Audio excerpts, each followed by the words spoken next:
Hello दोस्तों, welcome back to my YouTube channel. I hope आप सबकी तबीयत बहुत अच्छी होगी एंड आप सबकी पढ़ाई भी अच्छी चल रही होगी। सो गाइस, आज का वीडियो होने वाला है हाउ आई स्कोर्ड 100 और 100 इन माय अकाउंटेंसी पेपर। मेरे 12th के एग्जामिनेशन के टाइम पे, बोर्ड एग्जामिनेशन के टाइम पे कैसे मैंने 100 और 100 स्कोर करा मेरे अकाउंटेंसी के पेपर में। तो अगर मैं मिनिमम स्टडी मंथ बोलूँ कि आपको मिनिमम कितने मंथ पढ़ाई चाहिए रहेगी अगर आपको इतना स्कोर करना है, तो वो 6 मंथ तो आपको चाहिए होगा। ठीक है, एनी हाउ जो है आपको 6 मंथ मिनिमम लगाना ही पड़ेगा अगर आपको 100 और 100, नॉट 100 और 100 बट 95 से ऊपर अगर आपको लाना है अकाउंटेंसी में देन। ठीक है, बहुत सारे ऐसे बच्चे होते हैं जिनको जो अकाउंटेंसी में उतना ज़्यादा इंटरेस्ट नहीं होता है, फिर उनसे नहीं हो पाता, थोड़ा डिफिकल्ट लगता है। तो मैं आपको यही गाइड करूँगी कि भाई प्लीज़ अकाउंटेंसी को लास्ट के लिए मत छोड़ना। लास्ट के 2-3 महीने के लिए या फिर 4 महीने भी अगर बच्चे होंगे तब स्टार्ट मत करना अकाउंटेंसी। फिर जो है फिर आपके फिर वही 60-70 कि आप उससे भी अच्छा कर सकते हो अगर आपने स्टार्टिंग से पढ़ाई जो है स्टार्ट कर दी। मैं अगर अपनी बात करूँ तो मैंने जो है 12th के स्टार्टिंग से, मतलब कि अप्रैल से मेरा सेशन स्टार्ट हो गया था, जून से जो है मैंने अपना अकाउंटेंसी का जो प्रैक्टिस एंड ऑल है, पढ़ाई वगैरह है,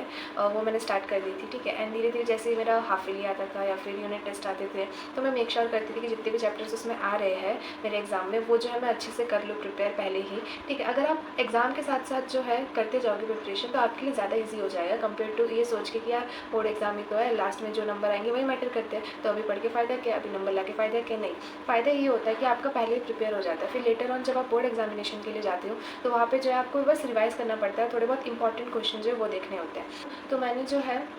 स्टार्टिंग से स्टार्ट कर दिया था। तो मैंने सबसे पहले जो है बुक 1 कंप्लीट करी थी, देन बुक 2, देन बुक 3। ठीक है, सबसे पहले बुक 1 इसलिए कंप्लीट करी थी क्योंकि वो थोड़ा 11th के बेस से जो है वो सिमिलर है, तो वो आपको थोड़ा इजी लगेगा compare to book 2 and book 3। आपका बेसिक क्लियर नहीं 11th का कि आपको 3 गोल्डन रूल्स ही नहीं पता है, देन थोड़े बहुत जनरल एंट्रीज का इसके पीछे इसका कारण क्या होता है आपने बस रट लिया है, तो आपके लिए डिफिकल्ट ऑब्वियसली होने वाला है वो चीज़ आगे जाके। तो ये चीज़ को इंश्योर करना है कि सबसे पहले आप 11th का बेस, अगर आपने 11th नहीं भी पढ़ा है फिर भी आप जो है थोड़ा सा 11th का बेस देख लो पहले स्टार्टिंग में ही, जब आपने 12th का प्रिपरेशन स्टार्ट करें उससे पहले जो आप 11th का जो है बेस देख लो, थोड़ा सा ग्रैब कर लो कि क्या है नहीं है, बेसिक चीज़ें जो है। ठीक है, कि ये चीज़ ऐसा क्यों हो रहा है, ये चीज़ ऐसा क्यों हो रहा है, ये चीज़ जो है आपको बहुत ज़्यादा हेल्प करेगा। मुझे खुद ने जो है बहुत ज़्यादा हेल्प करा क्योंकि मेरे 11th के बेस जो थे वो स्ट्रॉन्ग थे, इसी वजह से जब मैंने 12th में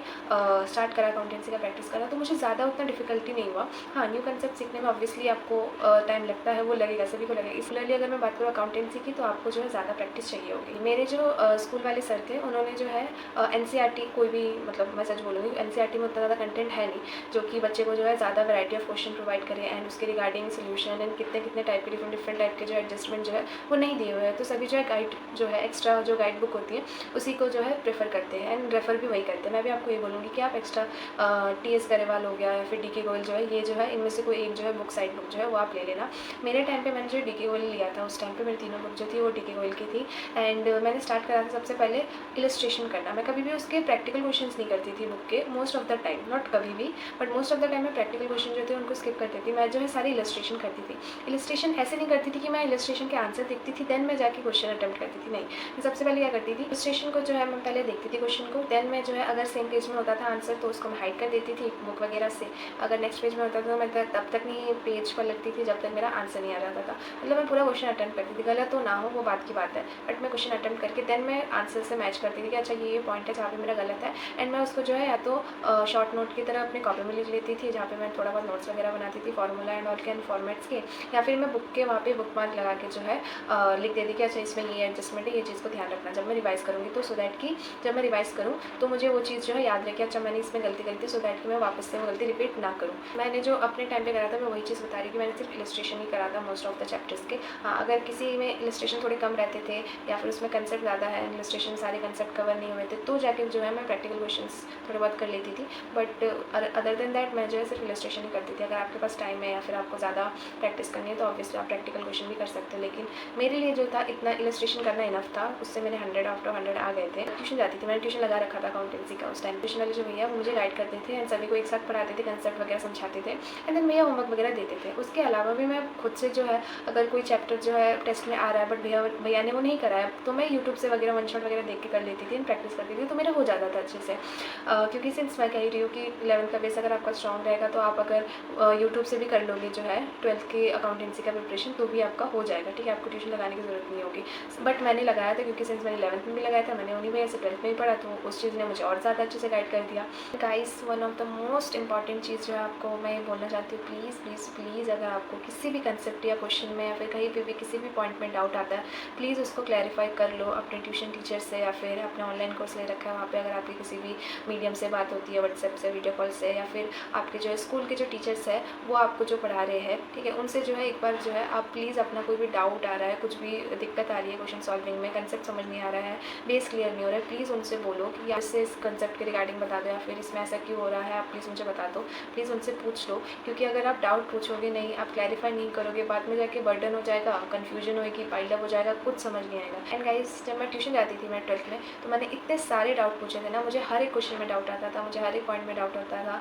क्योंकि मुझे कोई चीज़ समझ नहीं आ रही है तो मैंने ट्यूशन क्यों लगाया, मैं स्कूल क्यों जा रही हूँ, मैं अपने डाउट क्लैरिफाई करने के लिए तो जा रही हूँ। कंसेप्ट आपको वो भी बताते हैं, आप यूट्यूब से भी देख सकते हो, लेकिन मेन चीज़ आपने क्यों लगाया ट्यूशन या फिर आप स्कूल वगैरह क्यों जा रहे हो, सो दैट कि आपको ये चीज़ समझ नहीं आ रही तो वो जो है उन्होंने ऑलरेडी पढ़ रखा है आपके टीचरों ने, तो आपको गाइड करेंगे उस हिसाब से कि बेटा ये नहीं करना है, इस तरह से करना है। तो ये चीज़ जो है मैंने उस टाइम सोच लिया था कि भाई कोई भी डाउट आता है मैं पूछ लूँगी अपने, एंड मैंने बहुत सारे डाउट पूछे, मतलब मैं हर टाइम जो है जब ट्यूशन खत्म हो जाता था, ठीक है, ट्यूशन का टाइम जो है खत्म हो जाता था, उसके बाद भी मैं रुक के डाउट पूछ ही गई हूँ, जब छुट्टी होती थी उस टाइम पे भी मैं डाउट पूछ ही गई हूँ मेरे ट्यूशन वाले भैया से। एंड मेरे भैया बहुत ज़्यादा अच्छे थे, तो उन्होंने मुझे कभी भी ऐसा टोका नहीं कि नहीं मैं नहीं बताऊँगा या फिर अभी टाइम नहीं है कुछ, वो हर टाइम मुझे जो है सपोर्ट करते थे, हर टाइम जो और बच्चों को बोलते थे कि भाई इसको डाउट आ रही है तो तुम्हें भी आनी चाहिए, कि तुम भी ज़्यादा जो है डाउट वगैरह लाओ, क्वेश्चन वगैरह प्रैक्टिस करो। एंड नेक्स्ट आता है आपका टाइम, ठीक है, टाइम जो है बहुत ज़्यादा इंपॉर्टेंट रोल प्ले करता है अकाउंटेंसी के पेपर में, मतलब मोस्ट ऑफ द पेपर में करता है, बट अगर मैं स्पेसिफिकली बात करूँ अकाउंटेंसी की तो बहुत ज़्यादा इंपॉर्टेंट रोल प्ले करता है कि आप एक क्वेश्चन को कितना टाइम दे रहे हो, उस चीज़ को कंप्लीट कर रहे हो कितने टाइम पे। अपने टाइम पे क्या करा था कि मैं जब भी कोई क्वेश्चन करती थी,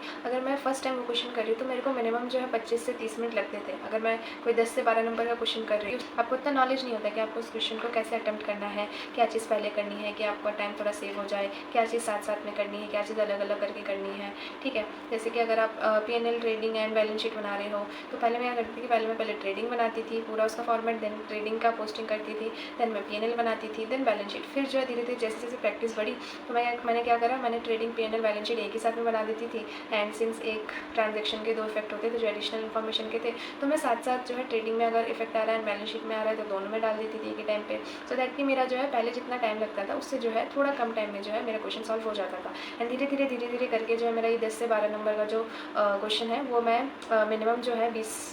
मिनट में जो है वो कर देती थी। तो आपको जो है जब भी आप क्वेश्चन अटेम्प्ट कर रहे हो, स्टार्टिंग में टाइम लगेगा, मेरा भी लगा था टाइम, ठीक है, क्वेश्चन अटेम्प्ट करने में, उसको सॉल्व करने में, सही आंसर लाने में, बट आपको जो है टाइमर जो है सेट करके चलना है हर टाइम। पहली बार में एक चैप्टर कर लिया, नेक्स्ट टाइम अगर आप जब उस चैप्टर को कर रहे हो तो आप मेक श्योर करो आप जो है टाइमर चालू करके क्वेश्चन अटेम्प्ट करना स्टार्ट करो, ठीक है। जैसे जैसे आप टाइमर के साथ करते हो ना क्वेश्चन, वो प्रेशर आना स्टार्ट हो जाता है एग्जाम का प्रेशर कि अच्छा यार मेरा टाइम जा रहा है, मुझे और ज़्यादा कम टाइम में जो है करना है, तो आप मेंटली प्रिपेयर हो जाते हो कि इतना टाइम फ्रेम में जो है ये क्वेश्चन करना ही करना है एनी हाउ, ठीक है। उससे ज़्यादा टाइम नहीं दे सकते, क्योंकि उससे ज़्यादा का टाइम दोगे तो नेक्स्ट क्वेश्चन के लिए उतना टाइम बचेगा नहीं, नेक्स्ट टाइम जो आपको आता भी होगा वो चीज़ भी आप जो है नहीं कर पाओगे, एंड उस चीज़ का बहुत ज़्यादा रिग्रेट होता है बाद में, ठीक है। तो वो चीज़ बिल्कुल नहीं करनी है, तो टाइम फ्रेम जो है बना के रखना। एंड जब भी क्वेश्चन अटेम्प्ट कर रहे हो तो साइड में मोबाइल पर जो है टाइमर चालू कर दो, एंड आप नोटिस करो कि धीरे धीरे जो है उसको टाइम को जो है जितना रिड्यूस हो सके उतना करो। एंड प्लीज़ जल्दबाजी नहीं करनी है, टाइमिंग देखना है, इंपॉर्टेंट है, बट ऐसा टाइमिंग का फ़ायदा क्या है कि आपने क्वेश्चन जो है 20 मिनट में कंप्लीट कर लिया 12 नंबर का 10 नंबर का, लेकिन उसके बाद भी आपने एडजस्टमेंट जो है टाइमिंग के चक्कर में फास्ट के चक्कर में गलत पोस्ट कर दिया, गलत कर दिया। एक चीज़ भी अगर गलत होगी ना, पूरा बैलेंस शीट ख़राब, मतलब पूरा बैलेंस शीट खत्म है, फिर आपका आंसर नहीं आएगा, फिर आप दिमाग दौड़ाते रहोगे कि भाई क्या हो गया, इसका आंसर क्यों नहीं आ रहा, मैंने सारे एडजस्टमेंट सही करे, कुछ करा, ठीक है। तो करना है टाइमली, बट उसी टाइम पे एक्यूरेसी भी जो है मेंटेन करनी है कि हर चीज़ आप सही कर रहे हो। फर्दर आगे बढ़ते हुए आपको ये ध्यान में रखना है कि आपको जो है सारे जितने भी इंपॉर्टेंट फार्मूलाज है, जितने भी फॉर्मेट्स है क्वेश्चन को अटेम्प्ट करने के लिए, जितने भी की पॉइंट्स है या फिर की एडजस्टमेंट है जो कि आपको याद रखने हैं, एंड आप उस चीज़ में बार बार उस चीज़ को कलेक्ट कर रहे हो क्वेश्चन जब भी आप अटेम्प्ट कर रहे हो, जो है आपको शॉर्ट नोट बना के रखना है। ये सारे शॉर्ट नोट जो है आपको एंड में जो है बहुत ज़्यादा काम आते हैं कि जब एग्ज़ाम होएगा या फिर आपका कोई भी टेस्ट वगैरह होगा, तो इन शॉर्ट नोट्स को जो है अगर आप एक बार गो थ्रू कर लोगे तो आप जो है क्वेश्चन को अच्छे से अटेम्प्ट कर पाओगे। आपको जो है वापस से पूरे बुक को गो थ्रू करने की कोई ज़रूरत नहीं है, टाइम बहुत ज़्यादा सेव होता है अगर आप ऐसा शॉर्ट नोट्स वगैरह बनाते हो। अगर मैं अकाउंट्स की बात करूँ या फिर मैं न्यूमेरिकल या फिर प्रैक्टिकल सब्जेक्ट की बात करूँ तो उसमें जो है मैं शॉर्ट नोट्स बनाती हूँ, एंड सारे फॉर्मूलाज एंड फॉर्मेट जो है वो इसको अच्छे से रखती हूँ, सो दैट कि इन फ्यूचर अगर मुझे कोई भी डाउट आता है कुछ आता है फटाफट से उन शॉर्ट नोट्स को गो थ्रू करूँ और मेरे को वो डाउट क्लियर हो जाए, रहता है कि मैं सारे टाइम जो है बुक पे ढूंढते रहूँ कि यार अच्छा इसका ये एडजस्टमेंट होना था, इसका ये एडजस्टमेंट होना था, चाहिए कौन से पेज में था, इसका ये था वो था वगैरह वगैरह। तो बहुत ज़्यादा टाइम सेव होता है, तो आपको ये चीज़ जो है वो करनी ही करनी है। ये सारी चीज़ें जो अभी तक मैंने आपको बताई है, आपको जो है आराम से 95 से ऊपर जो है अगर आपने हर एक चीज़ को अच्छे से फॉलो करा एंड अपना भी थोड़ा बहुत पैशन एंड हार्डवर्क अगर टाइम टू टाइम जो है कंसिस्टेंटली लगाया, तो आप जो है आराम से 95 प्लस स्कोर कर सकते हो। लेकिन अगर आपको एकदम 100 और 100 ही चाहिए अकाउंट्स में, देन आपको जो है थोड़ी और ज़्यादा एक्स्ट्रा एफर्ट डालना पड़ेगा कि आपको जो है थ्योरी भी अच्छे से जो है बेस कंसेप्ट वगैरह सब कुछ याद कर लेना है, क्योंकि जो MCQs वगैरह होती है वही जो है आपके 1-2 नंबर जो है काट लेता है। एंड थ्योरी ही पार्ट ऐसा होता है जो कि अकाउंट्स में जिसमें आपके नंबर कटने के चांसेस ज़्यादा होते हैं, क्योंकि आपने प्रैक्टिकल क्वेश्चन तो सारे कर रखे हैं, आपको ऑलरेडी प्रैक्टिस हो रखा है, अगर आपने 6-7 मंथ ऑलरेडी अच्छे से पढ़ रखा है, सब कुछ आपका क्लियर है। बट अगर आपने थ्योरी नहीं पढ़ रखा तो उसमें आपने कोई कंसेप्ट नहीं लिखा, कोई कीवर्ड नहीं लिखा, या फिर कोई चीज़ आपने एक्सप्लेन नहीं करी, आपका MCQ गलत हो गया, आपका जो है 100 और 100 जो है स्कोर करने का जो चांस है वो मतलब कम हो जाता है बहुत ज़्यादा। तो इसीलिए आपको जो है थ्योरी अच्छे से कर लेनी है, एंड नॉट ऐसा इन डेप्थ बट ऊपर से आपको अच्छे से पता होना चाहिए कि अच्छा ये थ्योरी इसके रिगार्डिंग अच्छा ये स्टैंडर्ड ये बताता है, ये कंसेप्ट ये बताता है। एंड बात करूँ कि मैंने कितने टाइम रिवाइज़ करा था मेरे अकाउंट्स के बुक को, तो मैंने 3 बार जो है हर एक चैप्टर जो है वो रिवाइज़ करा था, क्योंकि क्या होता था कि जैसे हाफ ईयरली में एक चैप्टर हो गया, मैंने वो कर लिया था पहले, देन वही चीज़ जो है वापस से UT1 में आ जाती थी, सेम चीज़ जो है। पहले क्या होता था हमारे 2-3 चैप्टर आ रहे हैं, देन नेक्स्ट पेपर में वो 2-3 के साथ एक्स्ट्रा 2-3 आते थे, देन नेक्स्ट पेपर में वो पिछले के साथ और एक्स्ट्रा 2-3 आते थे। तो ऐसे करते करते जो है मैंने हर एक चैप्टर को मिनिमम 3 बार तो रिवाइज़ कर ही लिया होगा, सारे इलस्ट्रेशन एंड ऑल करके। मेरे को जो है सारे कंसेप्ट जो उस टाइम तक पता चल गया था,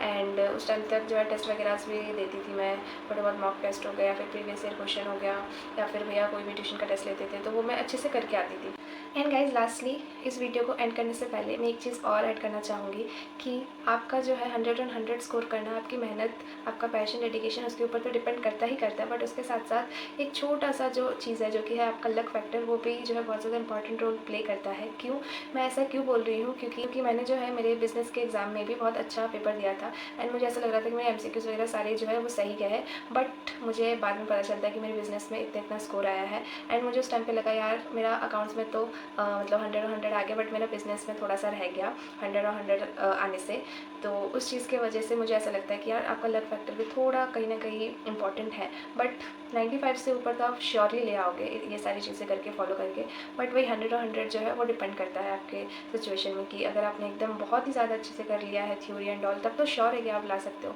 बट एक लक फैक्टर जो है वो है। एंड फाइनली इस वीडियो को एंड करते हुए गाइस, आई होप आपको ये वीडियो अच्छी लगी होगी, एंड अगर अच्छी लगी होगी तो please do like share subscribe, and मिलते हैं नेक्स्ट वीडियो में। Thank you.